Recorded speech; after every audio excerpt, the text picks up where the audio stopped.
Bueno, aquí estamos y ahora vamos a meternos en la parte práctica de ANSES. ¿Cómo está hoy ANSES para presentar una jubilación, para presentar una pensión? ¿Cómo está trabajando en este momento ANSES? Y para eso vamos a hablar con la doctora Marcela Fernández Cerone, que es una especialista en previsión y seguridad social, y son de esas abogadas que conocen bien cómo se está trabajando. Así que, ¿qué tal? ¿Cómo te va, Marcela? Hola Inés, ¿cómo estás? Muy bien. Gracias por la convocatoria. No, te digo porque es importante para que los jubilados sepan, porque se angustian, ¿viste? Y no saben qué hacer o cómo hacer o qué es lo que está pasando. Bueno, primero y ante todo, hoy una persona que se quiere jubilar, ¿puede sacar un turno y hacerlo de manera presencial o hay que hacerlo de manera virtual? ¿Y cómo son los pasos? A ver, tenemos dos formas claras que ANSES como organismo previsional le propone al titular para poder sacar un turno. Uno es la forma que conocemos habitualmente, que es a través de la página para conseguir un turno. Haciendo un gran paréntesis en esto, es prácticamente imposible que el titular consiga un turno para querer o poder iniciar su jubilación o pensión de manera presencial. ¿Por qué? Porque sabemos que desde el aislamiento social preventivo y obligatorio y desde mayo del año pasado, si bien ANSES entró en esta cuestión de decretar al ANSES como servicio esencial, no obstante eso, la cantidad de turnos y la cantidad de dotación de personal se ha reducido de una manera terrible. Con lo cual, en esta reducción, en esta hipótesis de reducción, también se han reducido significativamente la cantidad de turnos que ANSES otorga para poder iniciar por día, ya sea o por apoderado o por titular. Entonces, antes de la pandemia, antes del aislamiento, ¿qué pasaba? Cualquier titular que quería iniciar una jubilación o una pensión se sentaba en cualquier momento del día, se ponía a través de la web de ANSES y podía conseguir un turno.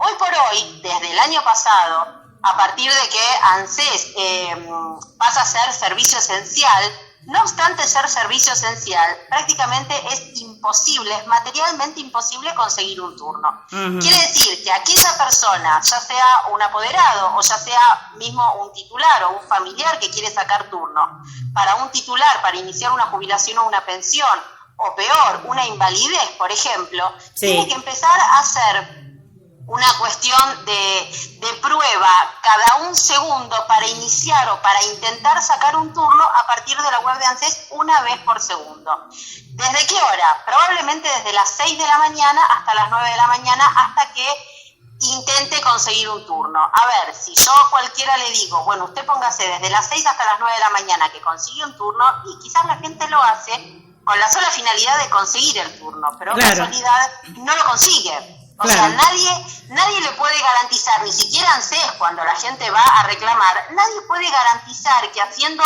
esta prueba una vez por segundo el turno lo consiga. Entonces, en esta cosa de hincapié que yo hago de ser un servicio esencial, ANSES no se está preocupando por poder iniciar la cantidad de turnos, de prestaciones que los titulares necesitan. Entonces, esa cuestión de turno presencial y prácticamente es imposible, porque en realidad, primero porque se redujeron significativamente la cantidad de inicios, y entonces en esa cuestión de reducción, cada vez que un titular se sienta a intentar sacar un turno, no puede. Entonces le sale un cartel en la web que dice que en este momento no se puede otorgar un turno, que intente más tarde. Ese más tarde es una falacia. Ese más tarde es mañana o pasado o dentro de una semana, hasta que realmente se pueda iniciar. ¡Qué bárbaro! El otro razonamiento, la otra forma que el titular puede iniciar un turno no es presencial, que por supuesto cuando uno consigue un turno presencial tiene la comodidad y la seguridad de que tiene la cuestión de iniciar cara a cara con un iniciador, que es una cuestión fantástica que tiene el organismo. Pero la otra forma, la otra hipótesis es iniciarlo a través de la atención virtual. Claro. Que es complicado, es mucho más cómodo en cuanto a que se puede hacer, no se solicita un turno, pero el lado B de este razonamiento, el lado B de esta posibilidad es que los operadores que responden a ese intento de consulta o de asesoramiento, de atención virtual, no siempre es correcto lo que se asesora por parte del organismo previsional. Claro. Entonces es un círculo vicioso en el cual el único resultado no es ocuparse del interés o de los derechos del adulto mayor o de los derechos de aquel activo que pretende transitar esa solicitud de prestación previsional y llegar a buen puerto. Claro, claro. O como por ejemplo, cuando le dan, o sea, el turno, ¿no es verdad? O cuando inicia su jubilación por la parte virtual. O sea, tiene que tener munidos un montón de papeles, porque si bien a ANSES le van a preguntar el documento, a ver de qué fecha trabajó con la historia laboral y qué sé yo, hay algunas cosas que no están volcadas en la página, en el SIGIP, lo que sería la parte de la historia, y hay gente que necesita munirse de certificados de servicio, etcétera, etcétera. ¿Qué pasa con esos certificados de servicio cuando no están? ¿Hay verificaciones? ¿No hay verificaciones? Desde el año pasado y producto de la pandemia, los verificadores no han vuelto a salir a la calle. ¿Por qué? Por una cuestión no de protocolo, sino por una cuestión de salvaguardar también su sistema de salud. Entonces, ¿qué pasa? Los verificadores tenían que salir a la calle a sentarse en empresas que en algún punto algunas están cerradas, muchas empresas están haciendo trabajo remoto. Entonces los verificadores lo que han dicho es, bueno, no se sale hasta que esto se restablezca en la totalidad, hasta que podamos salir y la empresa efectivamente esté abierta.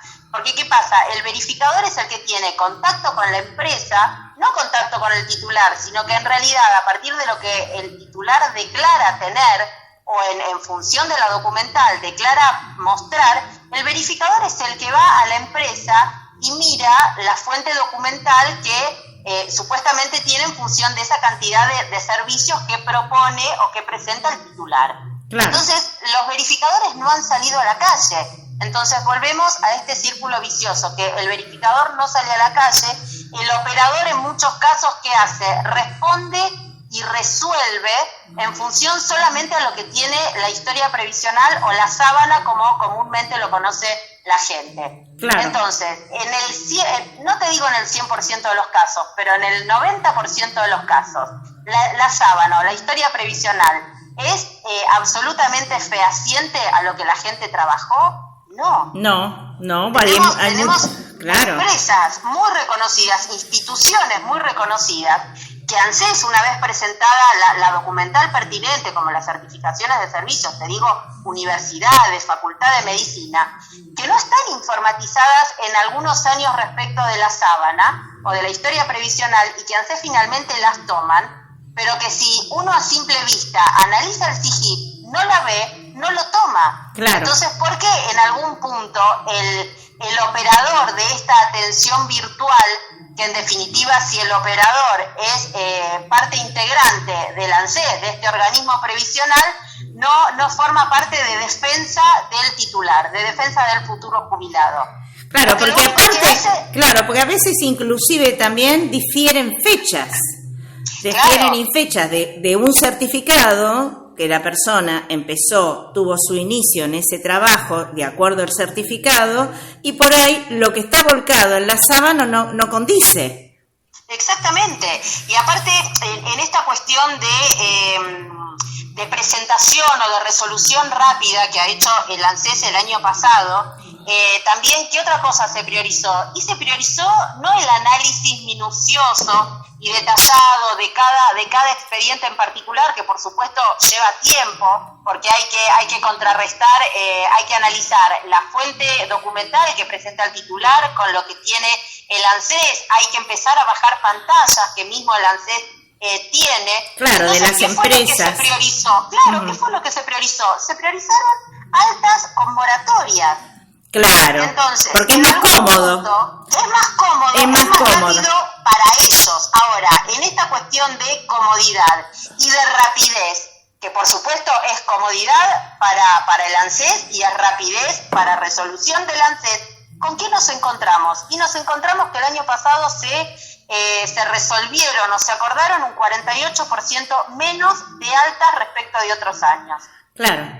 Y en esta ecuación de comodidad y de rapidez, ¿quién se joroba finalmente? El jubilado. El titular, exactamente. Claro. Entonces, después, ¿cómo le explicás vos? ¿Cómo le explicamos nosotros al jubilado y le decimos, y sabe por qué? El operador no le analizó la historia previsional y tampoco le dio bolilla a todas aquellas digitalizaciones que usted subió o los scans que usted subió respecto de las empresas. Y le puso todo moratoria. Y le puso moratoria porque era más fácil. Claro. ¿Y qué pasa, por ejemplo, con una jubilación por invalidez? Las jubilaciones por invalidez, mira, yo te puedo decir, antes de ayer pude conseguir un turno por invalidez que recién empezamos a poder sacar turno por invalidez y las comisiones médicas empezaron a mover este año. Y un turno por invalidez lo pude sacar antes de ayer a las 5:42 de la mañana. Claro. ¿Viste cuando vos decís, ahora, eso porque está bien, uno se pone en la cabeza la defensa del adulto mayor, ¿sí? Pero, a ver, el titular puede estar toda la noche, o puede sentarse, o puede pasar frío, o puede dejar de dormir alguna hora para intentar sacar un turno. Claro, para un transitorio por invalidez es justo. No, por eso digo, o sea, esa persona pobre, aparte, que está enferma, que necesita esta jubilación por invalidez, porque aparte no es tan fácil, tiene que tener el turno en las comisiones médicas, que le aprueben y que le den el porcentaje de incapacidad, de invalidez, como para después iniciar la jubilación transitoria, la jubilación transitoria, pero realmente no se puede jorobar con la gente de esa manera. Y aparte ponete a pensar en este razonamiento de ANSES como servicio esencial que se propuso y se decretó a partir del 15 de abril del año pasado. A partir de esta cuestión de servicio esencial, ANSES no salió a los cuatro vientos con todas las prestaciones habilitadas. Se fueron habilitando a partir de abril y a partir del uso de esta atención virtual. Ya ni hablemos de poder conseguir turno libremente de manera presencial. A partir de esta cuestión de ANSES como servicio esencial, no se habilitaron todas las prestaciones a la primera hora. Claro. Entonces, ¿cuáles fueron las últimas prestaciones que se habilitaron? Los transitorios por invalidez. Claro. Entonces, no es que en realidad uno tenga más derecho que el otro. Convengamos que todos tienen derecho a poder solicitar su prestación, sea cual fuere la contingencia. No olvidémonos de la contingencia, pero a esto voy. ANSES, que vos lo conocés mejor que nadie, ANSES como organismo previsional, ¿tiene esa capacidad de priorizar a unos por otros? ¿Tiene esa capacidad de decir, no, la verdad que al principio de la pandemia y soy netamente asistencialista?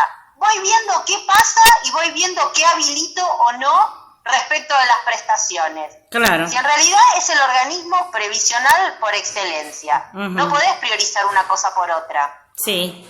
Y oíme, ¿y las pensiones derivadas? Y las pensiones derivadas en realidad lo que trata de hacer el organismo es canalizar todo a través de la asistencia de la atención virtual. ¿Por qué? Porque para ellos es mucho más fácil, porque desde el 19, en donde todos los certificados y las constancias ya están cargados en el sistema, si bien están cargadas como presuntas, en definitiva están cargadas en el sistema, trabajan mucho más trabaja de manera más rápido, pero ellos proponen o eso a lo que apunta el sistema es que las derivadas se canalicen también por la asistencia virtual. ¿Por qué? Porque la asistencia virtual, en lo que a ellos les conviene, es de resolución más rápida. Claro. Entonces, en esta ecuación medio maquiavélica de resolución más rápida, en lo que les conviene, no olvidemos que la atención virtual tiene varios estadios. Entonces, acá también tenemos como el condimento de lo que tiene que ver con el retroactivo. ¿Y desde cuándo va el retroactivo? ¿Desde cuándo se toma el retroactivo? Porque se ha cambiado varias veces. Y mira, el retroactivo... Hoy es diferente a lo que era hace un tiempo y hace mucho tiempo. ¿Cuándo se efectiviza el retroactivo supuestamente para ANSES ahora? Mira, en realidad ANSES, desde la circular del año pasado, ANSES tuvo una primer circular y la verdad que una circular bastante complicada para lo que tiene que ver con los titulares, que es la circular 2020. Ahí te da como una serie de estadios del retroactivo. La peor de las situaciones del retroactivo es donde ellos te dicen que en realidad con o sin turno, o sea, una de las hipótesis que te manifiesta esta circular, te dice con o sin turno de la asistencia virtual desde la fecha del primer turno o desde la fecha en que se aceptó el asesoramiento como inicio. Que te dan el número de expediente, el 024. Que te dan el número de expediente, pero a ver, si desde, digamos, ¿por qué el titular tiene que aceptar el inicio? Si en realidad cuando uno saca un inicio presencial, una fecha de inicio, lleva absolutamente todo. Claro. Presenta absolutamente todo. ¿Por qué tiene que quedar a expensas de una evaluación una asistencia virtual de un operador que le diga, ¿y por qué no me trae esto? ¿Y por qué no me trae lo otro? Porque en esa cuestión, que puede ser una negligencia del operador, también pierde retroactivo y también pierde posibilidad el titular. Claro. De la otra forma, ya se sabe que desde que uno tiene una fecha cierta, se sienta, se inicia y a partir de esa fecha corre el retroactivo. Claro. Es como los viejos que nosotros conocemos el retroactivo en esa hipótesis. Claro. Así yo conocimos los retroactivos desde ese punto de vista. Tal cual. Entonces, esta cuestión de híbrido, desde que el operador propone un inicio y la otra persona acepta, ahí también tenemos una gran brecha en la cual también puede tener una pérdida económica respecto del retroactivo, el titular, y a quién se le va a pedir y en qué momento es la gran pregunta. Claro, tal cual. O sea que se necesitaría nuevamente rever toda la parte de procedimiento, como un manual de procedimiento con cosas mucho más claras, ¿no? Como para que no sea tan incordioso, porque no tendría que ser tan terriblemente incordioso todo. Hay mucho personal de ANSES como para que puedan empezar a mirar la documentación, ver de qué manera puedan tomar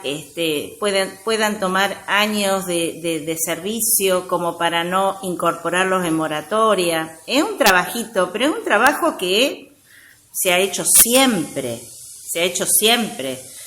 Siempre se le dio prioridad a la documental a que incorporarlo en la moratoria porque es más fácil. Yo creo que el trabajo que ANSES ha perdido y también parte lo trajo como consecuencia del tema de las moratorias. Yo creo que ANSES el trabajo que fue perdiendo fue el trabajo de calidad de análisis del expediente. Tal cual.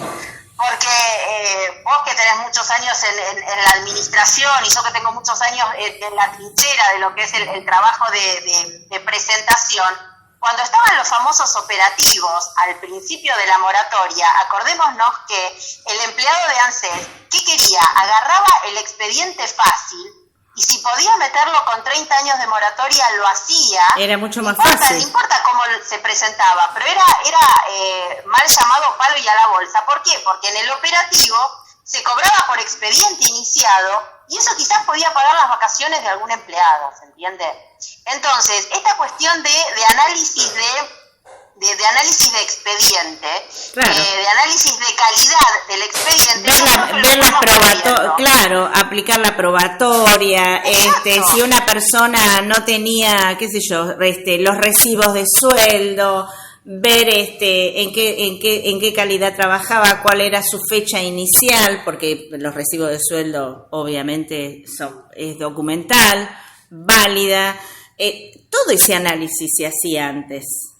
Todo el análisis que si vos agarrás a cualquier cliente, a cualquier titular, así la historia de vida que te puede hacer en una hora de consulta, en 40 minutos de consulta, cuando uno le pregunta, ¿y por qué en la historia previsional a mí en la sábana no me sale Coca-Cola si no me sale otra razón social? Entonces ahí el cliente te puede decir, y no, porque es continuador, y no, porque en realidad uno es continuador de otro, claro, etcétera. Son esas cuestiones, o por ejemplo, de agarrar un recibo de haber y decir, bueno, pero usted acá tiene una fecha de inicio diferente y a mí en la historia previsional este año no me surge, ¿y por qué no me surge o me surge con otra denominación o con otra razón social? Porque eso nosotros lo tenemos que hacer. A ver, es como que se invierte la carga de la prueba. El titular, después de trabajar 30 años, 40 años, tiene que ir a pedirle por favor en algún punto al organismo previsional de que le tomen aquello que fue, aquello que se trabajó. No estamos hablando del aporte en negro, que acá todo el mundo sabe que cuando lo trabajó en negro no hay posibilidad de pedirlo. Yo no estoy hablando de eso. Estoy hablando de un servicio en blanco que de pronto el ANSES no lo tiene o que sí lo tiene producto de una verificación determinada, o producto de una probatoria que tiene que ir a ver o de una microfilmación que tiene que pedir. Tal cual. Pero que en realidad no lo hace, no lo pide y no lo estudia o no lo averigua porque es mucho más fácil. Claro. Entonces, esa cuestión de palo y a la bolsa o de hacer la cuestión mucho más simple hace que después sea como una bola de nieve. ¿Por qué? Porque es mucho más fácil, se le pone moratoria, la posibilidad de reajuste cambia. Entonces, ¿por qué después de tanto tiempo trabajado y tanto tiempo dedicado al trabajo, al titular se le tiene que decir, y bueno, pero usted lo presentó, el operador le tomó 30 años por moratoria, y bueno, ahora tenemos que ver qué podemos hacer? No es cuestión de desandar una cuestión que el organismo previsional la hace mal desde el vamos. Aparte lo perjudican el beneficio también. Que por eso mismo, porque terminan cobrando mucho menos. Exactamente. Después, ¿cómo reflotás o cómo haces valer todo lo otro? Claro. Cuando en realidad probablemente un operador que analiza mal un expediente, que le pone aportes simultáneos por moratoria, acá hay un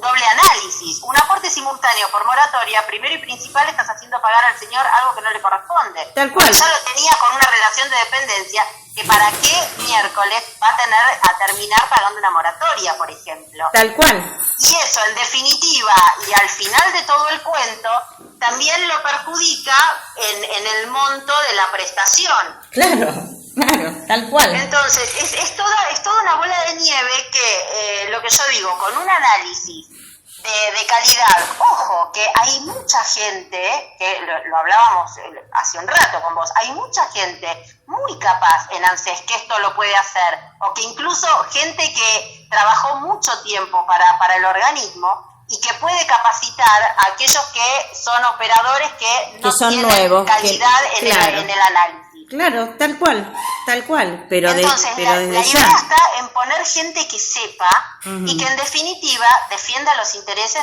del adulto mayor. Esa es la idea. Tal cual. Porque después se preocupan por el porcentaje de sustituibilidad. Entonces, ¿para qué preocuparse por eso si primero nos tenemos que preocupar por darle primero una buena atención y un buen análisis del expediente? Para mí eso es lo principal. Tal cual. Bueno, Marcela, clarísimo. Te voy a seguir llamando porque quedan un montón de temas en el tintero que está bueno que la gente sepa cuando tiene que ir a presentar o cuando tiene que iniciar su trámite jubilatorio qué es lo que está pasando. Así que bueno, te agradezco enormemente y bueno, seguiremos charlando y seguimos estando en contacto. No, por favor, Inés, cuando quieras entonces. Te mando un beso grande, ¿eh? Chau. Ya nos vemos.